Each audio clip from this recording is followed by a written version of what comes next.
Binuli ang alien mga idol, tinawanan lang ni Karl Anthony Towns. Panibagong record ni Luka Doncic, mahirap burahin. Rudy Gobert versus Victor Wembanyama. Number 1 team sa NBA ito ngayon, ang Timberwolves. Unang salpukan sa first quarter, bagsak si Rudy Gobert sa tip layup ni Wembanyama. May kasamang tuhod ni Wemby mga idol, dikit lang ang bakbakan sa first quarter. Maagang pinahiya din ni Naz Reid sa Victor, hesitation driving layup, iwan si Wembanyama. Tinawanan lang ang alien rookie, hindi satisfied sa depensa ni Wemby. 25-22 end of first quarter, lamang ng tatlo ang Timberwolves. Second quarter, tangkapang mag-ala Uncle Drew ni Wembanyama kay Rudy Gobert. 10-minute mark, nagkapisikalan ulit ang dalawang magkababayan na parang hindi magkakilala. Nauga ang ulo ni Wemby nang masikon ni Rudy Gobert. Sa mga hindi nakakaalam mga idol, mentor ni Wembanyama si Gobert sa France. Under 7 minute, nagka 1-on-1 na nga ang rookie at si Karl Anthony Towns. Good defense by Wolves big man at napailing na parang sinasabi yun na ba ang kayang gawin ni Wemby. Muling naiwan ni Naz Reid ang depensa mga idol ni Victor Wembanyama. Halftime mga idol, 53-46 lamang ang San Antonio Spurs. Zach Collins, Keldon Johnson and Devin Vassell combined with 32 points sa first half.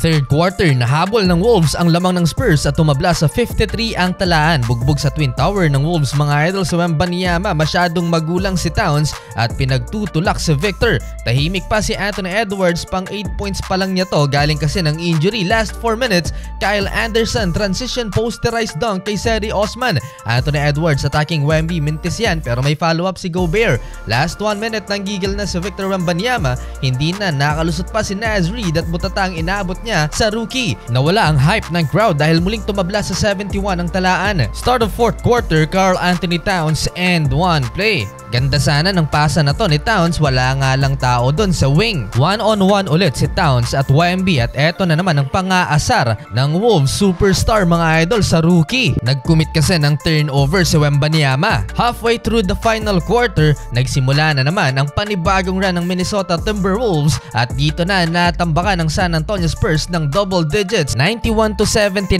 Down the stretch mga idol, hindi na nahabol pa ng Spurs ang Minnesota Timberwolves at sa huli panalo mga idol ang home team at nag-showtime na lang si Anthony Edwards. 15-game losing streak na ito ng San Antonio. Luka Doncic mga idol, nagtala ng panibagong record sa kasaysayan ng NBA.